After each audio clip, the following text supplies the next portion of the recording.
Paramashivoham Om Nityananda Paramashivoham Om Nityananda Paramashivoham Om Nityananda Paramashivoham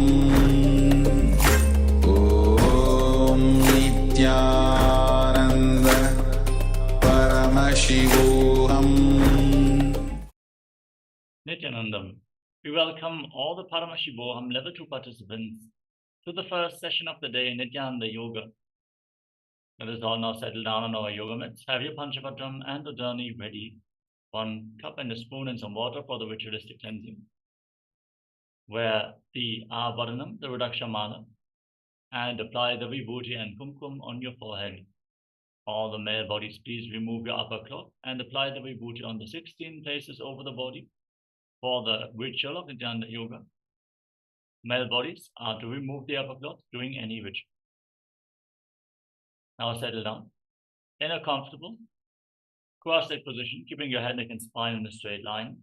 Bring your hands in Namaskara Mudra in front of your heart center. Close your eyes, take a deep breath. Visualize Swamiji in your inner space as we open this session with the Sadguru Vandanam. Nityanandam Paramasukadam Kevalam Jnanamurtim Anvaditam Gagana Sadusham Tattvamasya Dilaksham Ekam Nityam Vimalamachalam Sarvadi Sakshi Bhutam Bhavaditam Trigunaраhitam Sadgurum Tam Namami. Next, we are going to chant the Shiva Mula Mantra. Om Ham Haum Shivaya Namaha 11 times. Please follow along internally. Om Ham Haum Shivaya Namaha. Om Ham Haum Shivaya Namaha. Om Ham Haum Shivaya Namaha. Om Ham Haum Shivaya Namaha. Om Ham Haum Shivaya Namaha. Om Ham Haum Shivaya Namaha. Om Ham Haum Shivaya Namaha. Om Ham Haum Shivaya Namaha. Om Ham Haum Shivaya Namaha. Om Ham Haum Shivaya Namaha. Om Ham Haum Shivaya Namaha. Next, we're going to perform the Tattvachamanam, the ritualistic cleansing. Now, take your Panchapatram and Udani. Keep your right hand in the Gokarna Mudra in the shape of a cow's ear. Take 1 Udani, 1 spoon of water, and pour it into your right palm. Each time the word Swadha is chanted, sip the water from the bottom of your right palm and take another Udani of water into your hand for a total of 3 times. Om Advatatvam Shodayami Swadham. Om Vidyadatvam Shodayami Swadham. Om Shivadatvam Shodayami Swadham. Now wash your right hand with the water from the Panchapatram and wipe your lips twice with the bottom of your right thumb. Om Ham Hridayaya Namaha. Then wash your hand again. With your index, middle and ring fingers joined together, touch above the upper lip and below the lower lip. Then wash your hand again. With your index finger and thumb, touch your right nostril and your left nostril. With your ring finger and thumb, touch your right eye, your left eye, your right ear, and your left ear. And wash your hand again. With your little finger and thumb, touch your navel, your right chest, and your left chest. And with all the fingertips joined together, touch the crown of your head, the right shoulder, the left shoulder, and your heart center. Wash your hand again. Now, place your right hand over the left and place both hands clasped on the right thigh.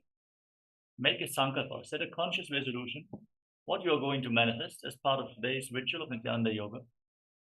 Hold this visualization as we chant the Sankalpa mantra. Om Mamopata Samastam Duritakshayatvaram Bhagavat Sri Nityananda Paramashivam Level-2 Nityanandeshwari Paramashiva Shakti Sameta Nityanandeshwara Paramashiva Level-2 Cha Adya Purvokta Evam Guna Visheshena Visistayam Asyam Shubhaditau Purnarokya Yukta Jagatra Yogita Charita Sityatam Paramashiva Shakti Avishkaranartam Nityananda Yoga Vyasam Karishye. Now wash your right hand once more.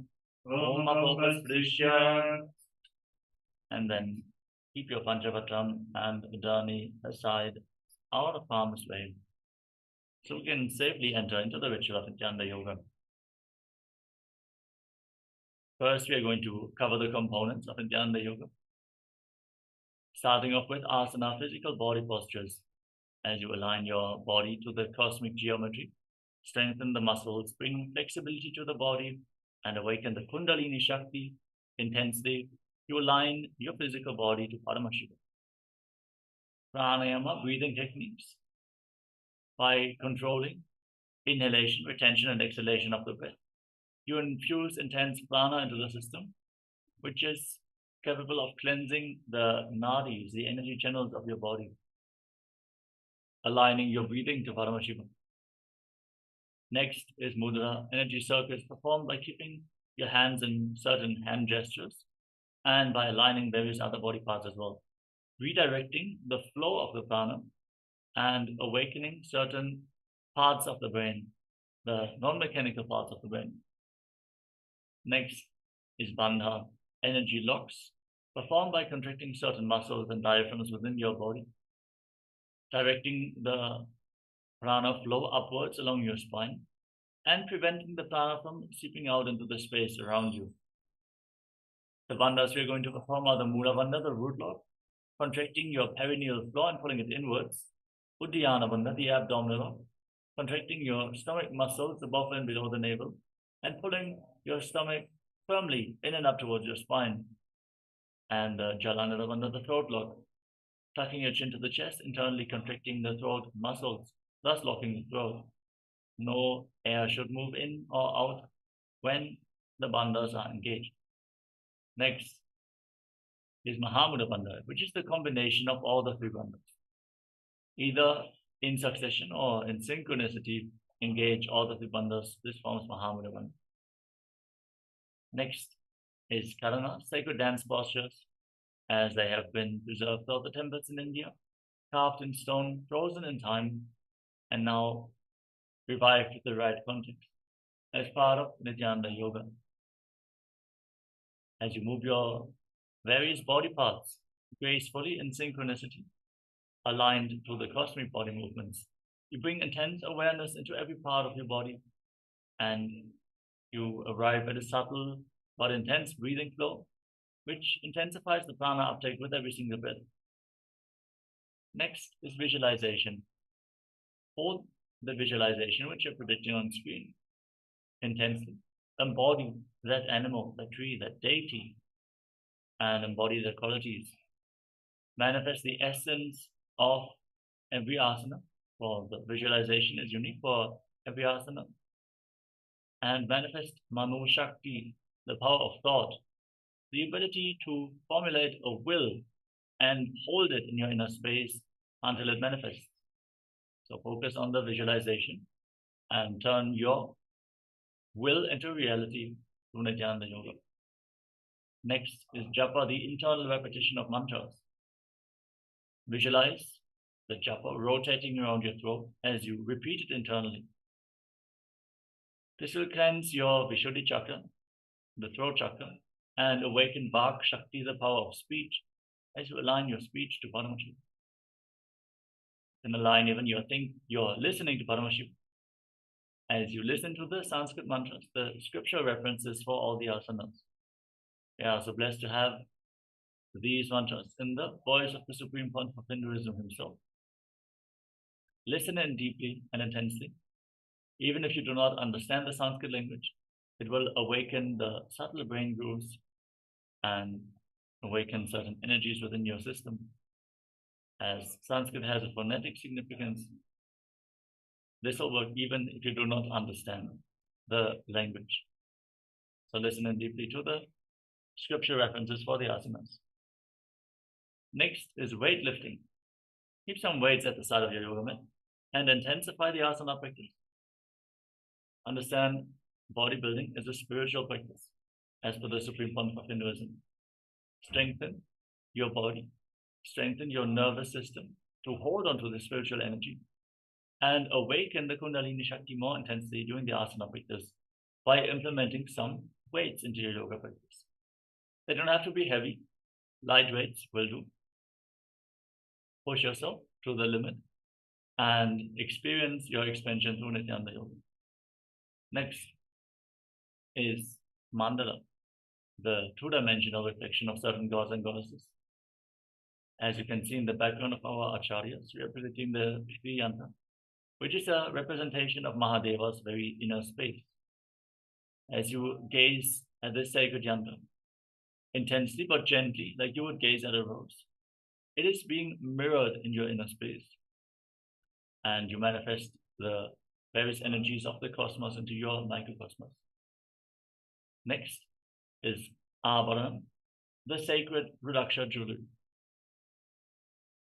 Wear the Rudraksha beads on your body, since they are functioning like a spiritual battery, holding on to spiritual energy for a long time and gradually giving it off to your system. Hold your body in the high energy space by wearing Rudraksha beads at any given time, especially during Nityananda Yoga.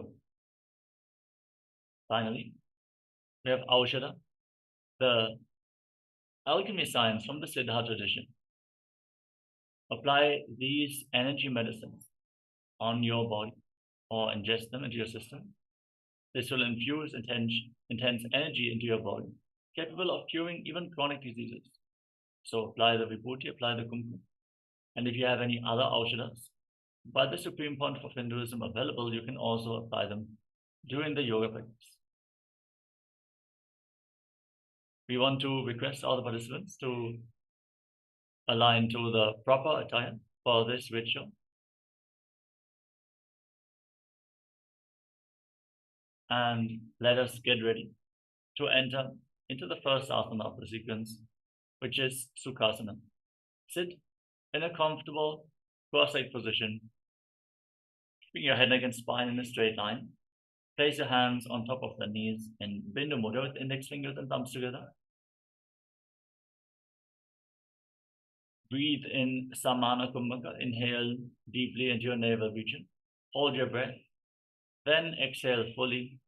Again, hold your breath. Visualize a flame being kindled in your navel, rising upwards. Engage Mahamudra Bandha, all three bandhas, the root lock, the abdominal lock, and the throat lock. As you visualize Lord Shiva in your inner space, internally chant the first japa of this sequence, Soham, continuously repeated in your inner space in Sukhasana.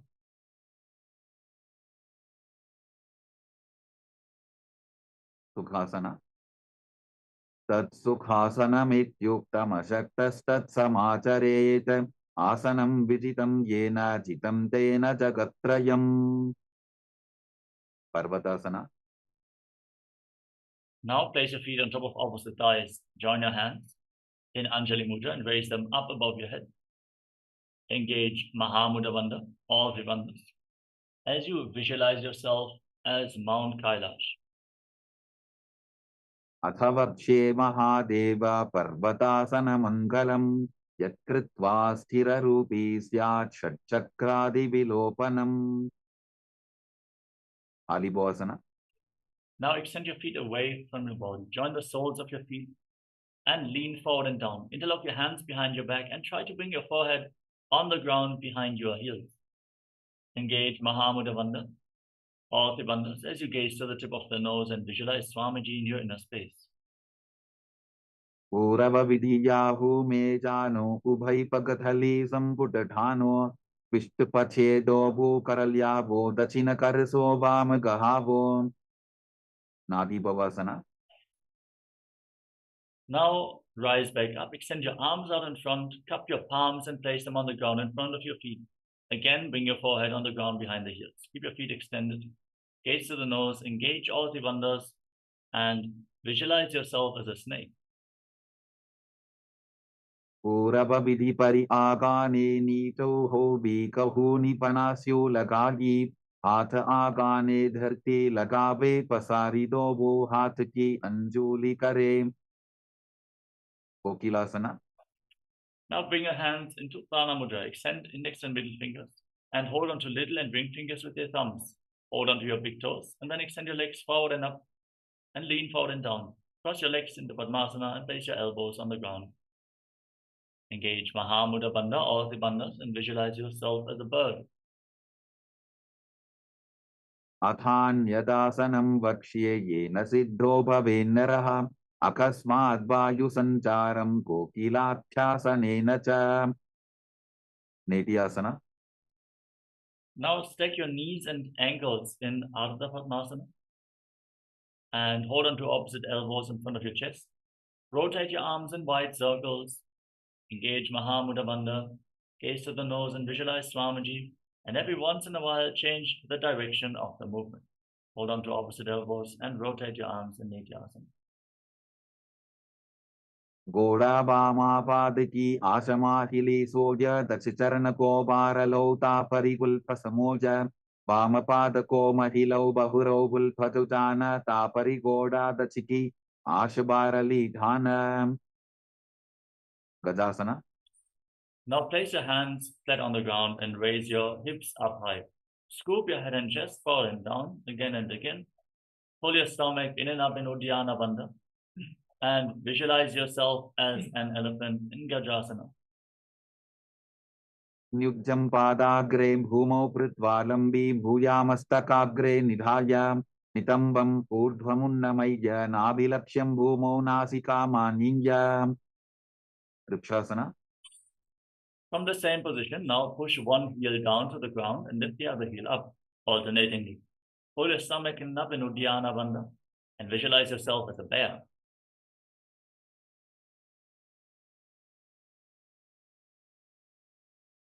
एकैकं पादमापुञ्ज्य गजासनं कुर्यात् तृक्षासनं भवति. वैश्यासना. Now rise up. Stand on the tips of your big toes if you can. Otherwise, stand on the tips of your toes. Bring your hands in front of your chest in the Daya Mudra with index, middle, and ring fingers joined together. Engage Uddiyana Bandha. Pull your stomach in and up and visualize Swamiji in Vaishya. केशेन पादयुगलं बन्ध्वातिष्ठे दधोमुखः अथ वैश्याभक्ष्ये यत्कृत्वा सत्यवान् भवेत्. बाललिङ्गासना. Now, we're going to enter into the first karana of the sequence. Stand in Adi Mandi posture with your heels together, your toes pointing outwards and knees slightly bent. Bring your hands in front of your chest and raise your elbows. Then lift one knee up along the center of your body in a circular motion and follow along with the respective hand gracefully on both sides again and again.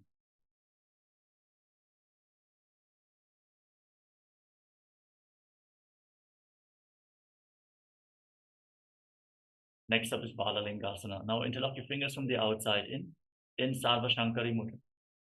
Raise one knee towards your chest and pull it close with your hands. Engage Mahamudra Bandha and visualize yourself holding a baby. एकं जानु उरसि आलिङ्ग्य स्थातव्यं बाललिङ्गनं भवति. पादपीडनासना. Now pull the foot behind towards your buttocks with both hands interlocked in Parasha Mudra.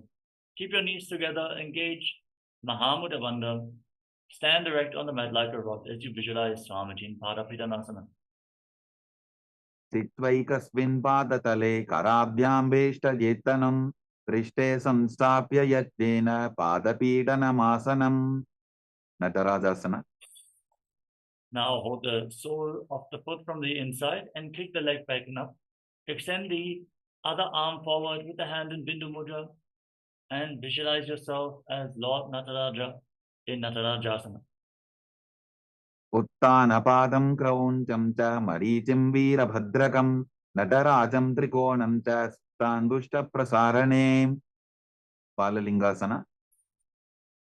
Now interlock your fingers from the outside in Shankari Mudra and raise one knee towards your chest. Pull it close with your hands. Engage all the wonders and visualize yourself holding a baby. Ekam janu urasi alingya sthathavyam balalingaram bhavati. Padapidanasana. Now pull the hook behind towards your buttocks. Hold it with both hands, interlocked in Padusha Mudra, and engage Mahamudra Bandha as you visualize Swamiji in your inner space. Titvaikasmin padatale karabhyam veshta yetanam prishte samstapya yattena padapidanamasana. Natarajasana. Now hold the sole of the foot from the inside, kick the leg back and up, extend the other hand forward in Bindu Mudra. Visualize yourself dancing as Lord Nataraja.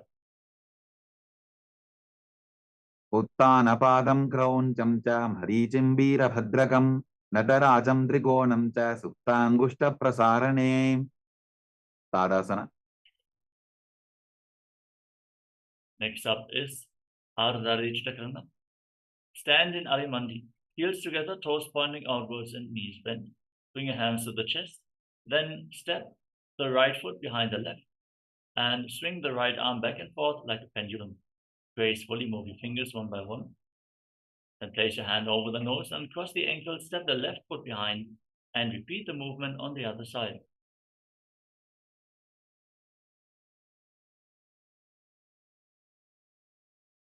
Moving on to the skeleton dance. Now visualize yourself as a skeleton and shake your body intensely. Hold the visualization of your bone structures.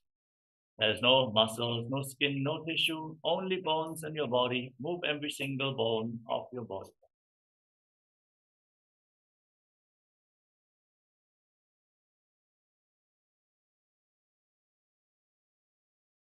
Next up is Katichinakarana from Arimandi position. Cross your arms over top of your head. Turn your body to one side. Open up your arms over top of your head. Return to the center and cross the arms again. Open them up to the other side again and again.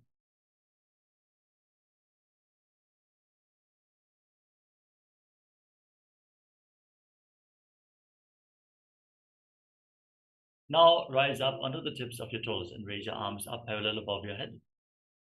Engage Mahamudra Bandha, all three bandhas, root lock, abdominal lock, and throat lock. Visualize yourself as a palm tree and internally chant the new japa, Shivoham, Shivoham, Shivoham, in Tadasana. Mahamudra kono tadasana vibhetakan vinotanam sada puryadantarvatni badipriyam. Uttanasana. Now lean forward and down and place your hands on the ground if you can. If you cannot bring your palms on the mat, you can hold on to your calves or hold on to your knees or slightly bend the knees to lean down even further. Bring your head in towards your knees. Try to touch your forehead against your knees as you engage Mahamudra Bandha, all the bandhas, and visualize Swamiji in Uttanasana. Mahamudra kono tadasana vibhetakan vinotanam sada puryadantarvatni badipriyam. Tarakshvasana. Now walk your hands forward and step your feet far back into a tall plank position. Lock your throat and start rotating your head from side to side as you visualize Swamiji in Tarakshvasana. Gajasana vastitva mastakam varam varam dakshina kokshim savya kokshim najet tarakshvasanam bhavati. Bhujangasana. Now lay down on your stomach and keep your hands at the side of the shoulders. Raise your head and chest by the strength of your lower back. Pull yourself up and open up your mouth, inhaling through the hollow of your throat in Bhujangani Mudra, visualizing yourself as a cobra in Bhujangasana. Angushthanabhiparyantam adho bhumo vininyaset karabhyantadaran dritva urdvashirshaphanivashi dehad nirbardhate nityam sarvaroga vinashanam jagarti bhudaji devi bhujangasana sadhanate. Shashasana. Now push your body back up into the plank position and alternate pulling your knees in towards your chest back and forth as you Breathe calmly through your nose in Sahaja Kumbhaka. Visualize Swamiji in Shashasana. गजासन संस्थितो जानुद्वयमापुञ्च वारं वारं कर्तव्यं शशासनं भवति प्रथासना. Now step 1 foot forward in between the two hands and simultaneously jump the front foot back and bring the other foot to the front again and again. Visualize yourself as a chariot in Prathasana. गजासन संस्थितो एवैकं पादं पूर्वमार्गेण भ्रामयित्वा कर्तव्यं प्रथासनं भवति Virabhadrasana.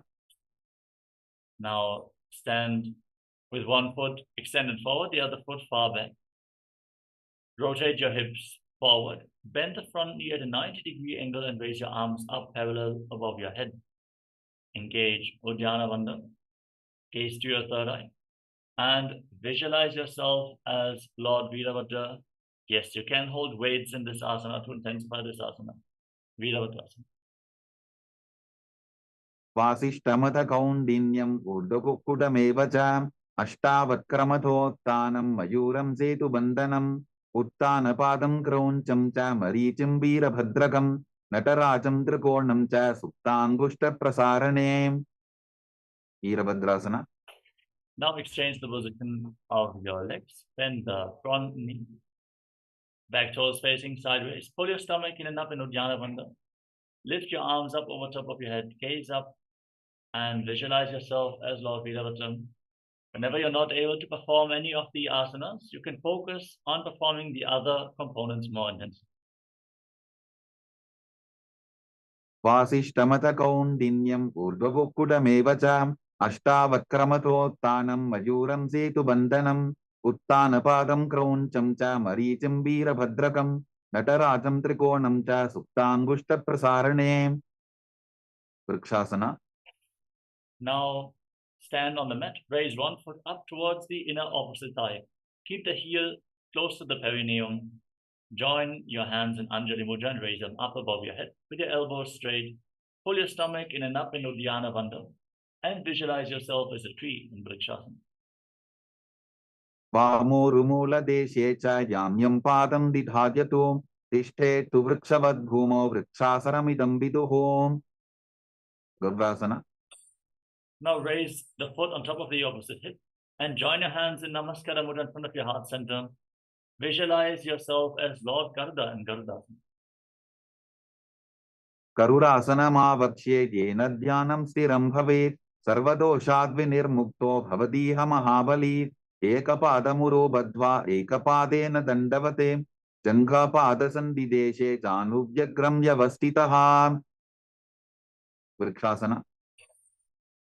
Now raise the other foot up towards the inner opposite thigh. Join your hands, raise your arms up, contract your abdomen and pull it inwards. Visualize you are sprouting roots from your feet, grounding you, giving you strength and stability of a tree in Vrikshasana, the tree pose. वामोरुमूलदेशे च याम्यं पादं निधायतो तिष्ठेतु वृक्षवद्भूमौ वृक्षासनमिदं विदुः ब्रह्मासना.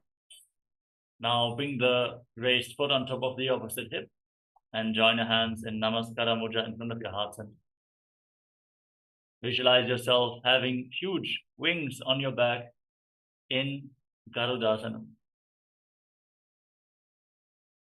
गरुडासनमावक्ष्ये येन ध्यानं स्थिरं भवेत् सर्वदोषाद्विनिर्मुक्तो भवतीह महाबली एकपादमुरो बद्ध्वा एकपादेन दण्डवते जङ्घापादसन्धिदेशे जानुभ्यग्रं व्यवस्थितं त्रिकोणासना. उत्थान. Now step one foot forward and the other foot far back. Keep your back toes facing sideways. Extend your arms out parallel to the ground and lean forward and down. Place the front hand down to the foot, the other arm raised up to the sky. Gaze upwards and visualize yourself as a triangle.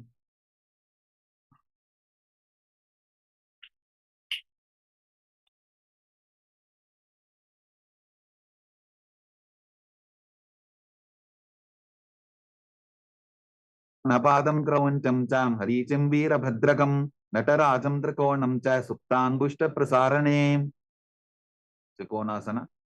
Now rise up, exchange the position of your feet or rotate to the other side. Again, lean down, gaze up along the raised arm. Try to push your hips forward to keep your body in a two-dimensional plane. Align your shoulders and gaze up, visualizing yourself as a triangle in Trikonasana, the triangle pose. उत्तानपादं क्रौञ्चं तां ह्रीचं वीरभद्रकं नटराजं त्रिकोणं च सुप्ताङ्गुष्ठप्रसारणे Angushtasana. Now, we're going to enter into Nikutta Karana from Arimandi position.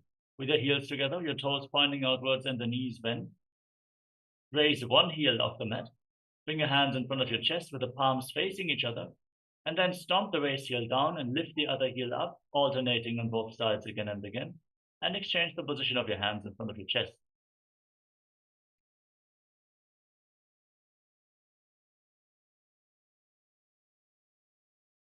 Now, squat down. Raise your heels off the mat, tuck your toes, and place your perineum on the raised heels. Sit on the raised heels. Keep your knees off the ground and join your hands in Namaskara Mudra in front of your heart center. Start buzzing like a bee on the inhalation and exhalation in Brahmari Kumbhaka. And visualize Swamiji in your inner space as you internally chant the new japa, Sadashivoham in Angushtasana. कबन्धासनमित्याहुः गोरक्षासनमेव च अङ्गुष्ठमुष्टिकं न्येयं ब्रह्मप्रसादितं तथा Saurasana. Now step 1 foot forward and keep your hands at the side of the body, palms facing forward in Vara Mudra, the boon fulfilling mudra. Keep your fingertips barely touching the ground and keep buzzing like a bee as you visualize Swamiji. प्रसार्यैकं पादतलं संस्थाप्यत्वेकपादकं विधुननासना. Now lean forward and down and hold onto the big toe of the front foot and the heel of the back foot with the respective hands. Visualize Swamiji in Vidunanasana. गुल्फस्थितो पादमेकं प्रसार्य तत्पादाग्रं संस्पृशेत् तत्करेण गुल्फं चान्यं धारयेत् तत्करेण धूनं बेढं चाभ्यसेत् शोभयत्र. Saurasana. Now exchange the position of your feet. Keep your hands at the side, palms facing forward, and visualize Swamiji in your inner space. प्रसार्यैकं पादतलं संस्थाप्यत्वेकपादकं विधुननासना. Now lean forward and down, hold onto the big toe of the front foot and the back heel, and visualize Swamiji in your inner space. गुल्फस्थितो पादमेकं प्रसाद्य तत्पादाग्रं संस्पृशेत् तत्करेण गुल्फं जान्यं धारयेत् तत्करेण धूनं पीठं ताभ्यसेत् शोभयत्र. ब्रह्मचुरं कुशासना. Now step both feet in and sit on raised heels. Separate your knees and place your hands on top with the palms facing up. Lock your throat and gaze through the gap between the palms. In Shambhavi Mudra, keep your eyes open wide, unblinking, eternally gazing inwards as you visualize Swamiji in Brahmadurankushasana. Tobu pranapani hoy vaise edi tobudani vaise korabakatalya ki mahili ayusa mahera shemili. Kapilasana. Now place your knees down to the ground and keep your hands on your thighs.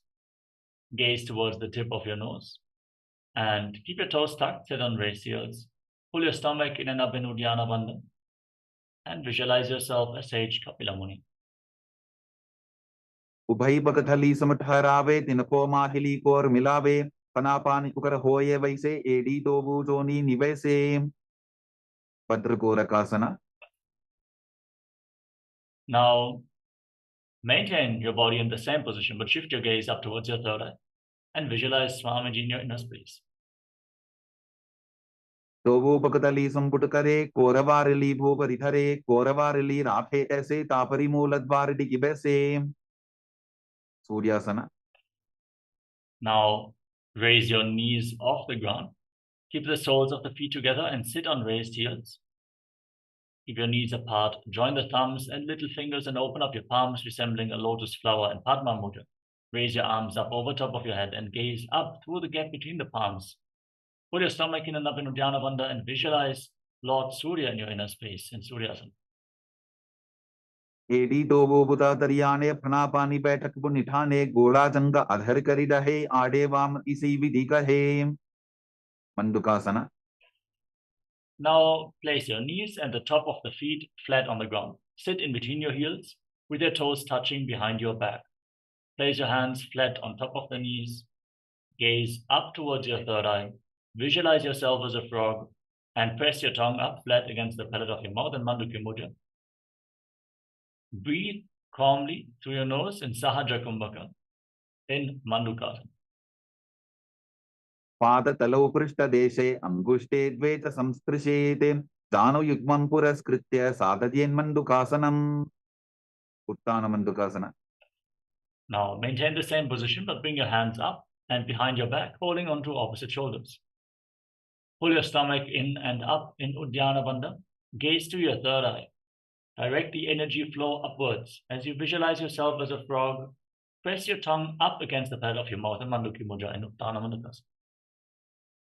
मंडुकासन मध्यस्थं कोटपराभ्यां धृतं शिरः एतद्भ्येकवदुत्तानम् एतदुत्तान मंडुकम्. सिंहासना. Now cross your feet, sit on the raised heel and place your hands flat on your knees. Gaze towards the tip of the nose, stick your tongue out as you exhale forcefully through your mouth again and again. Roar like the lion in Simhasana, the lion pose. दक्षिणं सव्यपुल्फेन दक्षिणेन तथेतरम् हस्तौश्च जान्वो संस्थाप्य स्वाङ्गुलीश्च प्रसार्य च. भद्रासना. Now join the soles of the feet together behind your back with the toes pointing backwards. Keep your knees wide apart and on the ground. Then cross your arms behind your back and hold on to opposite big toes in Prana Mudra with index and middle fingers. Lock your throat, tuck the chin to the chest, gaze towards the tip of the nose, and visualize Swamiji as you again start buzzing like a bee on in and exhalation in Brahmari Kumbhaka in Bhattarasana. कुल्फौ तवृषणस्याधो व्युत्क्रमेण समाहितः पादाङ्गुष्ठौ कराभ्यां च धृत्वा च पृष्ठदेशतः. काकभुसन्ध्यासना. Now place your feet flat on the ground and raise your knees. Bring your arms in between the legs and wrap them around behind your back. Try to interlock your fingers behind your back in Padasha Mudra. Open up your hips, open up your shoulders, stretch your back, and gaze towards the tip of the nose as you visualize yourself as a crow in Kakabhushandhyasana. प्रथमे बेसको कृठाने दोवु हाथपकं वीत आने तिनको मोडी नल्या परिल्यावे पिष्टपथे काकसी करावे. कानीपोआसना. Now place your palms flat on the ground in front of you and bring your knees onto your arms towards your armpits. Make sure your hands are stable on the ground. Then raise your hips, straighten your legs, lean forward and lift your feet off the ground. Balance on your arms as you visualize Swamiji in Kanipavasana. You can place a pillow in front of you to catch yourself if you fall forward. Keep buzzing like a bee in Kanipavasana. आसन को गुण आशीर्षिता होगी तो आची होई. कपालियासना. Now we're going to enter into the first inverted posture of this sequence. Form a triangle between your head and your hands and place your head on the ground. Bring your knees onto your elbows, raise your hips up above the shoulders and straighten your legs up. Lean against the wall for support if needed. And if you suffer from any injuries of the neck and spine, please don't perform any of these inverted postures. The same applies for people with high blood pressure and pregnant women as well, or women who are suspecting they might be pregnant. Please take the necessary precautions and consult with your doctor whether these asanas are safe for you to perform. Keep buzzing like a bee and gaze to your nose, visualizing Swamiji in your inner space in Kapali Asana. शीशा धरती टेकी पबदो भूमिलिवा ऊंचा भुकरे. पार्श्वमयूरासना. Now squat down. Place your palms on the mat And twist your body, align one knee and the respective hip with your elbows, and then lean forward. Place your knee and hip on your elbows and balance on your arms as you extend your legs out to the side. Gaze up towards your third eye. Breathe in Rechaka Kumbhaka. Exhale all the way and hold your breath after each exhalation, visualizing yourself as a peacock in Paramashivoham. मयूरं दण्डवत् कुर्यान् मायूरं दण्डनामकं कुर्यान् मायूरं पार्श्वाभ्यां मायूरपार्श्वनामकं पार्श्वमयूरासना. Now rotate your body in the opposite direction.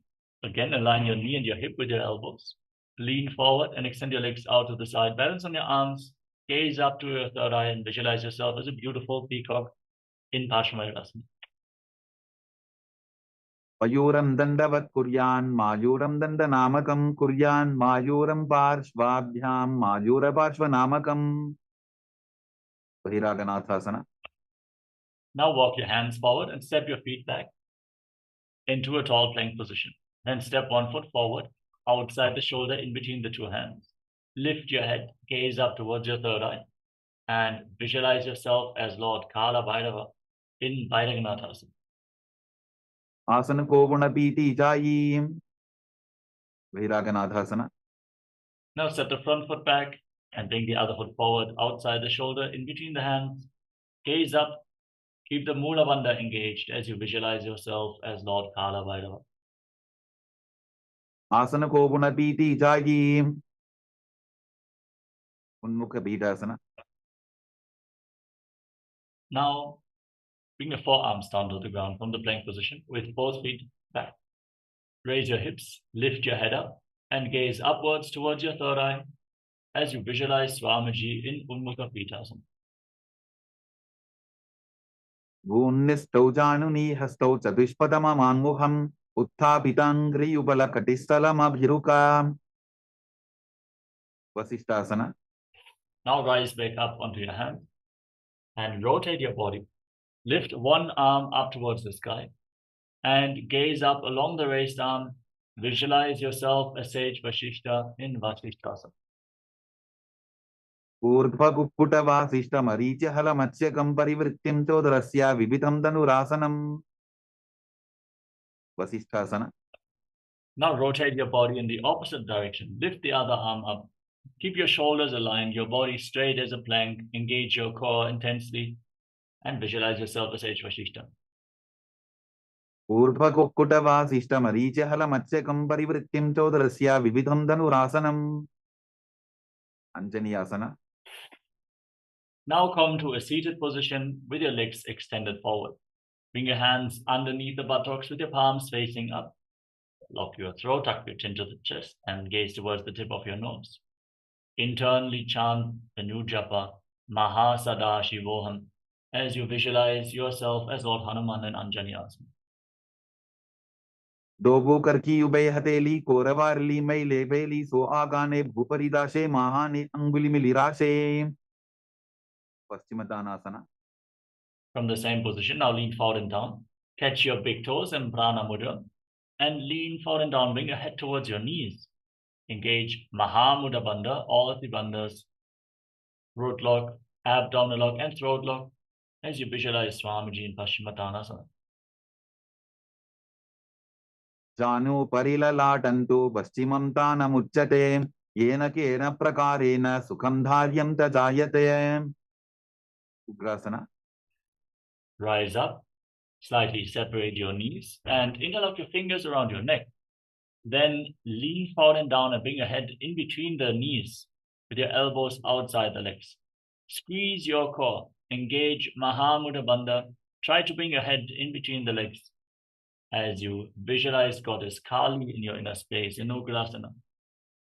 स्वपाणिभ्यां दृढं धृत्वा जानुभरि शिरोन्यसेत आसनोग्रमिदं प्रोक्तं भवेदनिलदीपनं देहावसानहरणं पश्चिमोत्तानसंज्ञकं ययेत् तदासनं श्रेष्ठं प्रत्यहं धारयेत् सुधीः marichi. Now step one foot in towards your body and bring the heel against your perineum. Wrap your hand around the raised knee and interlock both hands behind your back. Lean forward and down. Try to bring your head towards the knee. and visualize yourself as sage Marichi. उत्तानपादं क्रौञ्चं च मरीचिं वीरभद्रकं नटराजं त्रिकोणं च सुप्ताङ्गुष्ठप्रसारणे Mahamudrasana. Now drop the waist into the side, keep the heel against the perineum, and lean forward and down. Hold onto the front foot with both hands. Engage Mahamudra Bandha as you exhale fully and hold your breath. Gaze to your nose and visualize Swamiji in Mahamudrasana. Mahamudram pravakshami tantresvin mama vallabhe yam prapya siddha siddhim cha kapiladyah puragataah. Marichi asana. Now exchange the position of your legs. Step the other foot in towards your body. Keep the knee raised, lean forward and interlock your hands behind your back as you visualize yourself as sage Marichi. Uttanapadam क्रौञ्चं च मरीचिं वीरभद्रकं नटराजं त्रिकोणं च सुप्ताङ्गुष्ठप्रसारणे Mahamudrasana. Now drop the waist knee to the side. Keep the heel against the perineum. Lean forward and down and hold onto the front foot with both hands. Engage Mahamudra Bandha, all three bandhas, and visualize Swamiji in Mahamudrasana. Mahamudram pravakshami tantresvin mama vallabhe yam prapya siddha siddhim cha kapiladyah puragataah. Bhadrasana. Now rise up and join the soles of the feet together in front of your body.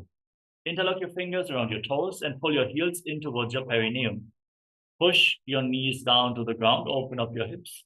Gaze up towards your third eye and visualize Swamiji in Bhadrasana too. Kulphau tavrishanasyadah sivantyah parshvayoho kshipet padaparshve tu panibhyam dradham badhva sunishcharam.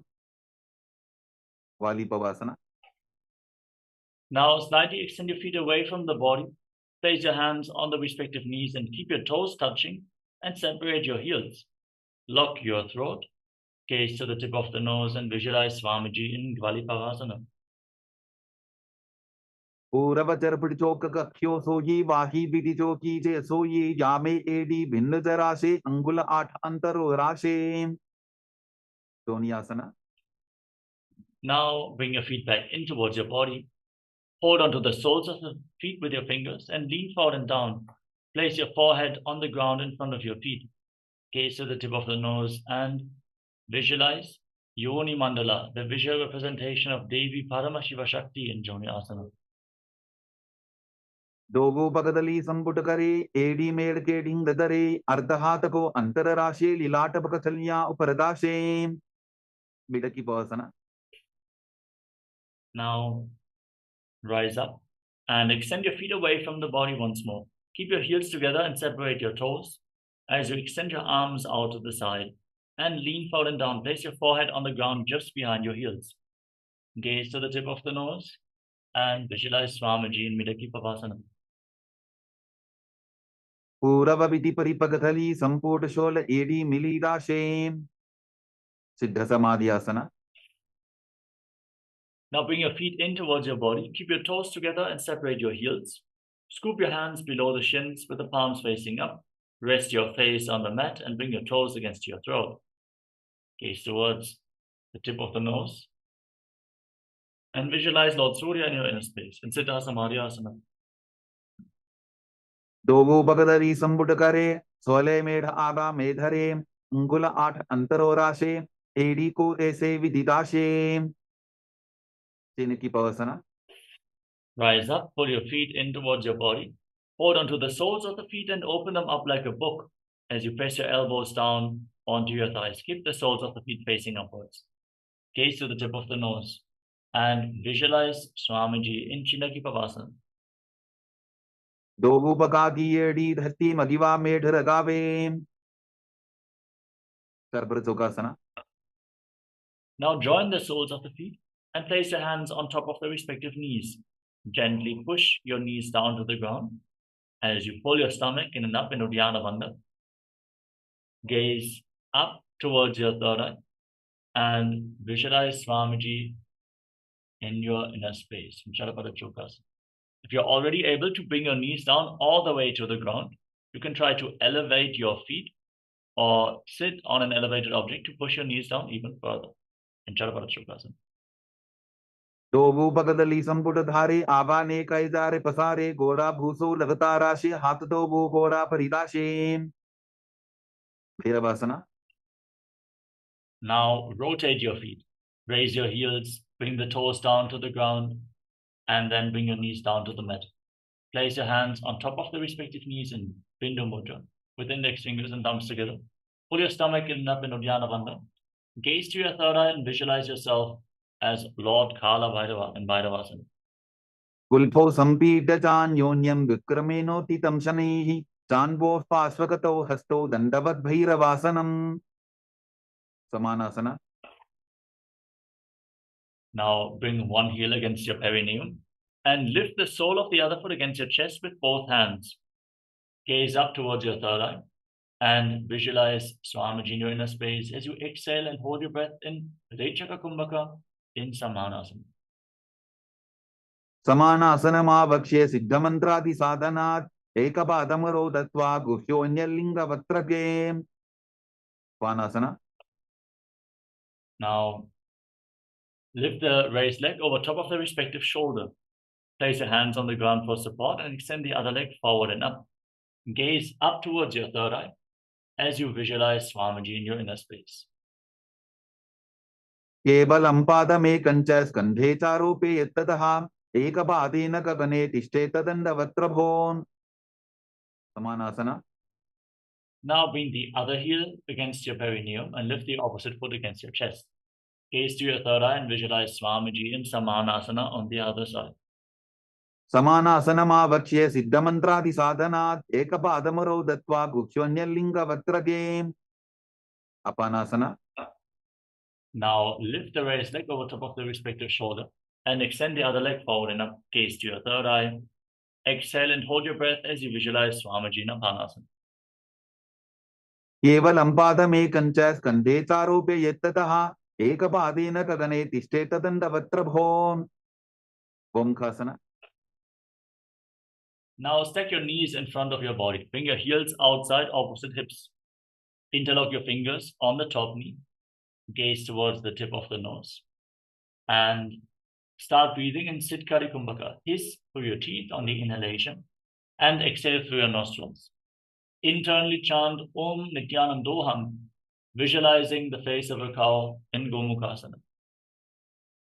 Sabve Dakshinabul Phanto Prishtaparshvin Yojayete. Dakshine Pitata Sabyam Gomukham Yatham. Anasuyasana. Now catch your big toes in Prana Mudra. Pull your stomach in and up in Uddiyana Bandha. Gaze towards the tip of the nose and visualize yourself as Rishika Anasuya. दक्षिण कोटो नीचो ठाने बाबूता के ऊपर आने गोड़ा संधि मिलावे भारी आडा पद बुनिदे संधि पसारी. Anusuyasana 2. Now interlock your fingers behind your back in Parashu Mudra. Lean forward and down. Bring your chin over the knee. Touch your nose to the ground as you fix your gaze at the tip of the nose. Visualize yourself as Rishika Anasuya in Anusuyasana 2. जीमरा कोदा की संधि उपरिटा बागोड़ा की संधि मिलाई राशे गोरा से उले पकतल्यारो आरवाई सुधा राशे. Karvasana 2. Now step the right foot flat on the mat and raise the right knee against your chest. Bring the left heel against your perineum. Then place your hands on respective knees. Gaze towards the tip of the nose and visualize yourself with big wings on your back as Lord Garuda in Garudasana 2. Tavo Bakamodi Yedi Bahila will Pamula Dwarani Saide. Naradasana. Now raise your perineum on top of the heel. Sit on your heel. And interlock your fingers around your neck. Twist your elbows outside the raised knee. And gaze up towards your third eye. Visualizing yourself as Sage Narada in Naradasana. Pishtijavam Bagdali Keri Bhuparita Hilava Vebheri Godasro no Hejogi the Chipashitira Shesogi. Matsibidakasana. Now place the left foot on top of the right thigh and raise the right knee. Hold onto the right shin with the left hand. Hold onto the right big toe with the right hand in Prana Mudra. Gaze towards the tip of the nose and visualize Matsya, the fish avatar of Lord Vishnu, in Matsya Pitakasana. वामेन वामाङ्गुष्टन्तो गृहीतं मज्जपीठकं योरिवामेन सम्पीड्य मेढ्रातुपरि दक्षिणम् Gomukhasana. Now once more stack your knees in front of your body with the other knee on top at this time. Interlock your fingers, place your hands on the top knee, gaze to the tip of the nose, and visualize the face of a cow which is resembled by this asana, Gomukhasana. सव्ये दक्षिणबुल्फन्तो पृष्ठपार्श्वेन योजयेत् दक्षिणेऽपि तथा सव्यं गोमुखं गोमुखं यथा अनसूयासना. Now hold on to your big toes and pull your stomach in and up in Uddiyana Bandha as you gaze through the nose and visualize yourself as Rishika Anasuya. दक्षिण गोडो नीचो ठाने बाबों ताके ऊपर आने गोडा संधि मिलावे भारी आडा पद बुनीते संधि पसारी अनुसूयासना 2. Now interlock your hands behind your back and lean forward and down. Bring your chin over the knees, the nose to the mat, and visualize yourself as Rishika Anasuya. चीमरा कोदा की संधि उपरिडा बागोड़ा की संधि मिलाई राशे गोड़ा से उले पकतल्यारो आरवाई सुधा राशे गर्वासना 2. Now place the left foot on the mat and bring the right heel against your perineum. Place your hands on the respective knees and gaze to the tip of the nose. Visualize yourself as Lord Garuda in Garudasana. तावो बकमोड़ी येडी बाहिला बुल्फमूल द्वारे नी सैदे नारदासना. Now sit on the heel, interlock your hands around your neck and twist your elbows outside the raised knee. Gaze up towards your third eye as you visualize yourself as sage Narada. पिष्टि जवाम बगदली केरी भूपरिदा हिलवा वेभेरी गोडा स्वरूप no है जोगी छिपाशिती राशे सोगी मत्स्य बीटकासना. Now place the right foot on the left thigh. Keep the left knee raised and encircle your arms. Hold onto the shin of the left foot and the big toe in Prana Mudra. Place one foot on top of the opposite thigh. Gaze to the tip of the nose and visualize Matsya, the fish avatar of Lord Vishnu. वामेन वामाङ्गुष्टन्तो गृहीतं मज्जपीठकं योरिवामेन सम्पीड्य मेढ्रातुपरि दक्षिणम् Matsyendrasana. Now extend your legs out in front. Place one foot on top of the opposite thigh. Raise the knee. Twist your left elbow outside the raised knee. Bring your hand by the neck. Place the other hand on the ground behind you. Gaze up towards your third eye and visualize sage Matsyendrasana, the master of Hatha Yoga in Matsyendrasana. उदरं पश्चिमाभासं कृत्वा तिष्ठति यत्ततः नम्राङ्गं वामपादं हि दक्षचानुपरिन्यसेत् उपासना. Now extend your front hand down towards the opposite big toe. Hold on to the big toe in Prana Mudra and place the other hand on the respective ear. Twist your spine, gaze up, and visualize yourself as a camel in Kubasana. आसन को गुण झोलो जाए मत्स्येन्द्रासना 2. Now place your hand from the ear to the ground behind you. Gaze up towards your third eye and visualize sage Matsyendrasana in Matsyendrasana 2. वत्सेन्द्रपीठं दडर प्रदीप्तिं प्रचण्डर पण्डल खण्डनास्त्रम् अभ्यासतः kundalini प्रबोधं दण्डस्थिरत्वं हि ददाति पुंसाम् मत्स्येन्द्रासना. Now again extend your legs out in front of you. Now place the other foot on the opposite thigh. Raise the left knee, twist your right elbow outside the left knee and keep your hand by the neck. Place the left hand on the ground behind you. Gaze up towards your third eye and visualize sage Matsyendrasana, the master of Hatha Yoga. उदरं पश्चिमाभासं कृत्वा तिष्ठति यत्ततः नम्राङ्गं वामपादं हि दक्षचानुपरिन्यसेत् उपासना. Now extend your front hand down towards the foot. Hold onto the big toe in Prana Mudra and place the other hand on the respective ear. Twist your spine. Gaze backwards and up towards your third eye as you visualize yourself as a camel. आसन को गुण झोलो जाए. Matsyendrasana 2. Now extend your hand down to the ground, twist your spine even further, gaze up and visualize Sage Matsyendrasana. Vatsyendrapitham dadara pradiptim pratandara pandala khandanastram abhyasatat kundalini prabodham dandasthiratvam hidadati pumsam. Padmasana.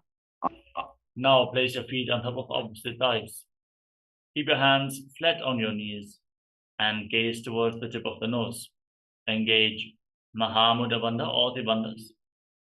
As you breathe in Sitali Kumbhaka, roll your tongue up and inhale through your tongue like a tube and internally chant Om Nithyananda Sadashivoham, visualizing yourself as Lord Shiva sitting in Padmasana.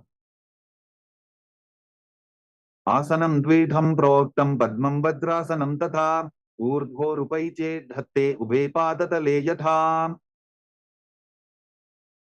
Padmasana 2.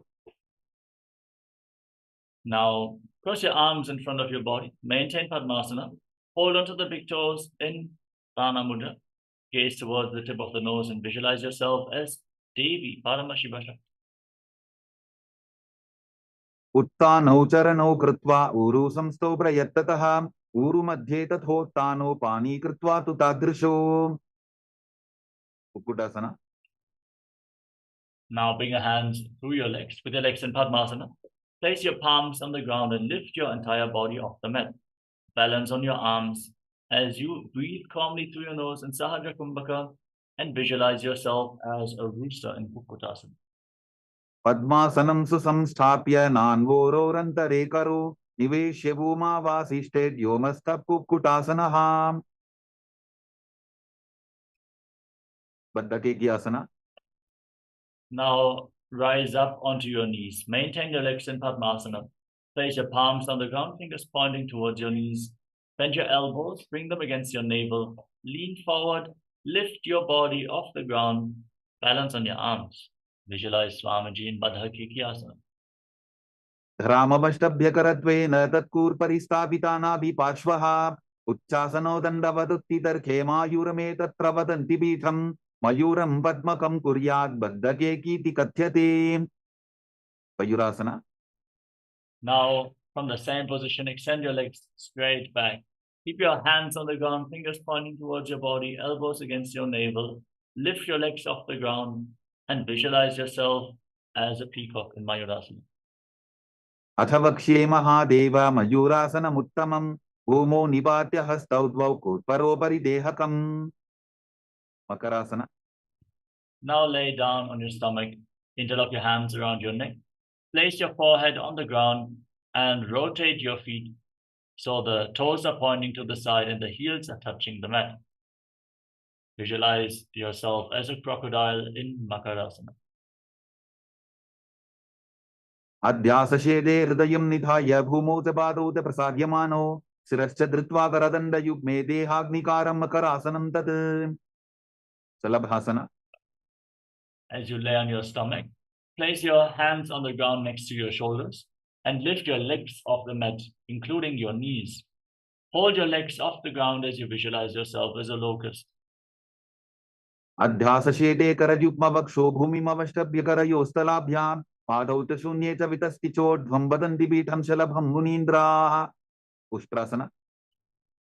Now, bend your knees, hold onto your feet, and pull your feet outside your hips. Try to touch your heels to the ground next to your body. Visualize yourself as a camel in Ustrasana. अध्यासशेदे पदयुग्मव्यस्तं पृष्ठेति दायापि धृतं कराभ्याम् आपुञ्चयेत् सम्यक् उदरासेवाढमुष्प्रञ्च पीठं योगिनो वदन्ति. Dhanurasana. Now hold on to your feet firmly, kick your legs back and up and raise your head and chest. Gaze up towards your third eye and visualize yourself as Pinaka, Lord Shiva's bow in Dhanurasana. प्रसाद्य पादौ भुविदण्डरूपौ करोच पृष्ठे धृतपादयुग्मं कृत्वा धनुस्तुल्य विवर्तिताङ्गं निगद्य योगी धनुरासनं तत्. Padmasana. Now come to a kneeling position. Sit in between your heels with your toes touching behind your back. Place your hands on the respective knees, gaze towards your third eye and breathe calmly in Sahadra Kumbhaka as you internally chant Om Nityananda Paramashivoham. Visualize Swamiji in Bhagasana. उल्टा मोटी बाबतो वैसे बहुरोच विधि करे एक ऐसे पावन महिला बुल्पस होबु कुलापा शिथिला वेसोबु कोई आसना तो वो हाथ की कहुनी जोगी पुनः कलाई जाने दोगी. Now get ready for another inverted posture. Place your forearms on the ground, elbows shoulder width apart. Interlock your fingers, place your head on the ground, and support your head with your hands. Set yourself up in front of a wall if needed. As you raise your hips, straighten your legs. Lift your legs off the ground and pull your knees in towards your chest. Visualize Swamiji in your inner space as you gaze to the tip of the nose.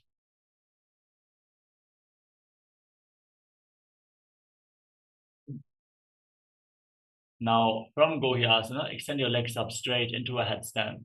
Gaze towards the tip of the nose and visualize Swamiji as you breathe calmly and deeply through your nose in Sheshasana. Shirasasana. Viparitam mandalam tad vidhaiva viditam hinaha dandasanam dida proktam viparitopaveshane. Udyasana. Now, come to a seated position with your legs extended forward. We're going to enter into a sequence of rapid exhalation and Vastika Kumbhaka. Pull your stomach in and up and push the air out of your lungs again and again, exhaling again and again without inhaling in between. Now, hold onto your calves and extend your legs up vertically in front of your face. Visualize Swamiji in Podyasana. तो वो हाथ पक बाहर आने गोरा तरे काकसी ठाने अंगुष्ठ पिंडली लगता धरे चरण उभे आकाश दिशी करे. Parivhasana. Now bring your hands behind your back, hold on to opposite shoulders, keep your legs raised and gaze to your third eye, visualizing yourself as a mace. उत्तान शयनं कृत्वा पादौ मिलित्वा प्रसाद्य नितम्बं भूमौ स्पृष्ट्वा हस्ताभ्यां कन्दरां बद्ध्वा. Naukasana. Now extend your arms out in front of you, parallel to the ground. Keep your legs raised, gaze up and visualize yourself as a boat. उत्तान शयनं कोटपराभ्यां भूमिं वष्टद्य हस्तो नितम्बं निधाय. Rudrasana. Now scoop your hands below the feet and pull them in towards your chest. Keep rapidly exhaling as you gaze to your nose and visualize yourself as Lord Rooster. पगरली संपुट करी हाथस्य उपक उचाई पकाका अंगूठा दोबो लेवो परलिका नीतालवे. मुखपीठासना. Now lay on your back, breathe calmly. Place your feet flat on the ground, keep your knees raised. Place your palms on the ground just behind your heels and push your hips up high. Contract the perineal floor and lock your throat. Hold your breath in Mocha Kumbhaka as you visualize Swamiji in Unmukha Pitasana too. ऊर्ध्वे च जानूनि कृत्वा शवित्वोर्ध्वमुखं तथा उत्थाप्य हस्तौ तिष्ठेतु पीठ उन्मुखनामके. Shavasana. Now lay down flat on your back. Keep your hands at the side of the body with the palms facing up. Forcefully pull the awakened Kundalini Shakti up along your spine from the Muladhara Chakra, the root of your spine, all the way to the Sahasrara Chakra, the crown of your head. Feel the energy surging upwards as you lay completely still, unclutch from any desire to move your body. As you visualize your body is dead and Swamiji is liberating you. Internally chant the Mahavakya, Om Nityananda Paramashivoham in Shavasana. Uttanam shavabad bhumau shajanam to Shavasanam Shavasanam shranti haram Chitta Vishranti Karakam.